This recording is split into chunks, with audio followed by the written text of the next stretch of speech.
Passionné de jeux, de sport et d'actualité, Jean-François Barry. Le gars le plus curieux à la radio.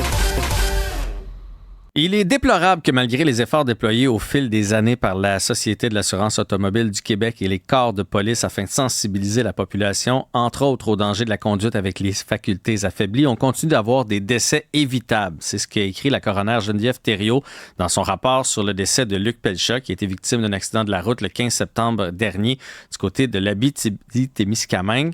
Donc, une autre coroner qui dit qu'on devrait mettre le 0.5.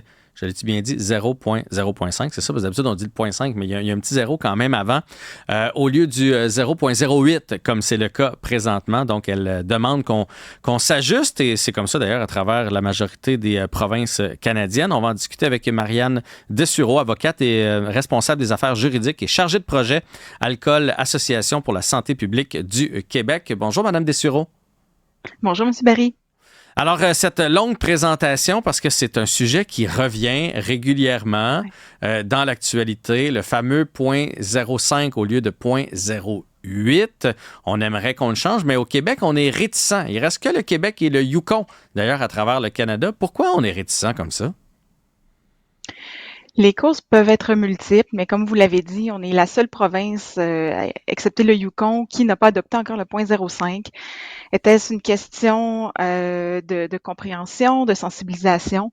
Mais chose certaine, en ce moment, les appuis pour abaisser à 0.05 ne cessent d'augmenter. Ça a passé de 50 à 60% d'appui au sein de la population. Donc, c'est pas rien. Donc, je crois qu'on est mûr. Ben, je pense qu'on est mûr. Puis surtout, ce qu'il faut comprendre, c'est que ce ne serait pas le volet criminel, à moins que je me trompe, là. Donc, ça demeurerait à 0.08, donc pour faire de la prison, là, on va résumer ça comme ça. Simplement. C'est la façon la plus simple de le résumer. Mais donc, ce serait 0.05, ce serait comme un ticket. C'est un peu la comparaison qu'on peut faire.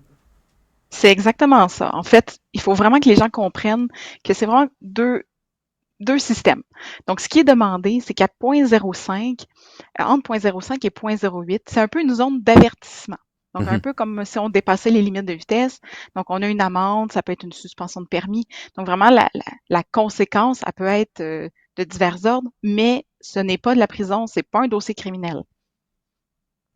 Fait qu'il y a quand même, on a encore la même marge de manœuvre pour les gens qui s'inquiéteraient. Dans le fond, le but de descendre ça à 0.05, là, c'est que les gens doutent encore plus de leur capacité à prendre leur voiture. Tu sais, à 0.08, on dirait, tu te dis, j'ai de la place. Là, d'après moi, je suis encore correct. Là, à 0.05, tu sais que tu n'as plus ben de jeu. C'est ça qu'on veut arriver à faire. On veut arriver à sensibiliser, donc à assurer, à sauver des vies sur les routes parce que c'est un moyen reconnu, mais aussi pour les gens, ça peut vraiment permettre de faire un peu une zone tampon entre le 0.05 et le 0.08. Donc, avant d'arriver à un casier criminel, toutes les conséquences, la cour, c'est vraiment de dire, oups, j'étais peut-être pas en capacité, je suis entre 0.05 et 0.08, je constitue quand même un certain danger pour les gens autour et pour moi-même. Mais au moins, ça nous permet d'apprendre parce qu'on va se le dire, on est de très mauvais juges de nos propres capacités de conduite et du taux d'alcool qu'on peut avoir. Non, ça c'est clair. Et malheureusement, quand on est légèrement en alcool, parce que bon, à 0.05, on va quand même dire légèrement en alcool, on est encore plus mauvais juge. Tu sais, on dirait que c'est un cercle vicieux parce que notre cerveau est un peu en effervescence, puis ça nous enlève le bon jugement sur plein de choses dans la vie, mais entre autres celle-là. Exact. Donc, ça empêche les capacités cognitives, donc sont affectées, mais aussi notre jugement. Vous venez de le dire. On a des fois une tendance à prendre un petit peu plus de risques. Donc, on perd là, cette fameuse gêne et pudeur. Donc, ça vient avec cette prise de risque-là également. Oui, puis je pense qu'on est... Pardon. Vous disiez quoi? Excusez, pardon? Que ça serait vraiment une mesure qui permettrait de sauver des vies assez facilement, finalement, sur les routes. Oui, parce que c'est prouvé. C'est prouvé que un petit 0.03, ça fait une grande différence sur nos réflexes, notre côté éveillé. Je trouve pas le bon mot, là, mais j'ai juste le mot en anglais, mais vous savez ce que je veux dire là, par être vraiment là, notre capacité d'être là dans le moment présent, être allumé à tout ce qui se passe autour. Donc, c'est prouvé que le petit 0.03 peut faire toute une différence. Il fait tellement toute une différence, ce fameux 0.03, comme vous dites, que entre 0.05 et 0.08, on a 4 à 5 fois plus de chances d'être impliqué dans une collision mortelle. Donc, c'est quand même pas rien, là, 4 à 5 fois plus de chances. Oui.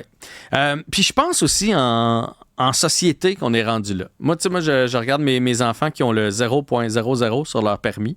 Ce qu'on n'avait pas, nous, quand on était jeunes. Tu sais, le permis, maintenant, c'est long avant que tu aies le droit de boire ne serait-ce qu'un verre.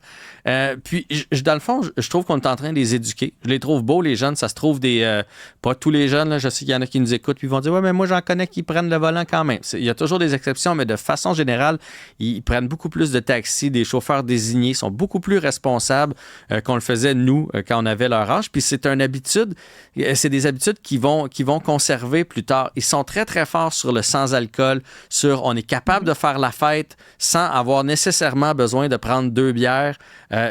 Et si les jeunes sont capables de le faire grâce à cette mesure-là sur leur permis de conduire, si on change, nous aussi, notre façon de faire, on va être tout aussi capable de s'amuser, d'avoir du fun à Noël, d'avoir du fun dans un party de famille, même si on est obligé de prendre le volant ou de se trouver une solution par la suite. Ben, tout à fait. Ce sont d'excellents modèles. Ils sont capables de le faire. Ils nous montrent l'exemple quand ils sont plus jeunes. Les autres provinces canadiennes, les gens peuvent montrer l'exemple, montrent que c'est faisable. Vous l'avez dit, il y a une panoplie de solutions ou d'autres moyens. Je suis très consciente qu'il n'y a pas des transports en commun partout dans toutes les régions de la province, mais d'autres solutions existent, un peu comme les codes-barres, les conducteurs désignés, les choix sans alcool qui se multiplient. Donc vraiment, on a des options pour finalement sauver en moyenne 85 personnes par année. Ça, c'est sans compter tous les blessés. Donc, on a vraiment ce choix à faire et même on peut le faire avant que le gouvernement change la mesure. On peut dès maintenant, là, à l'approche des vacances, là, faire le choix du 0.05 pour nous-mêmes. Tellement. On peut le faire pour nous-mêmes avant que le gouvernement s'en mêle. Mais ça va prendre quoi? Ma dernière question pour que le gouvernement s'en mêle. Si on sent que la population déjà penche de ce côté-là, donc là, on peut plus dire que c'est une décision qui serait pas bonne politiquement. Fait que, il manque quoi pour qu'on y arrive? Où est-ce que ça bloque? Ah, ça, c'est la grande question, je crois. Peut-être davantage d'appui, donc manifester vraiment l'appui à cette mesure. Je pense que ça peut certainement aider.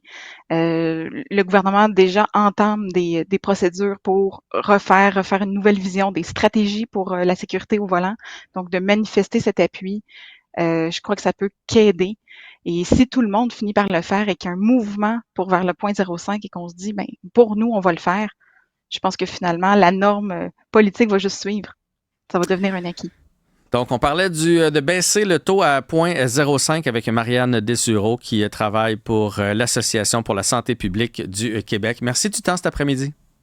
C'est moi qui vous remercie. Bonne journée. Au revoir.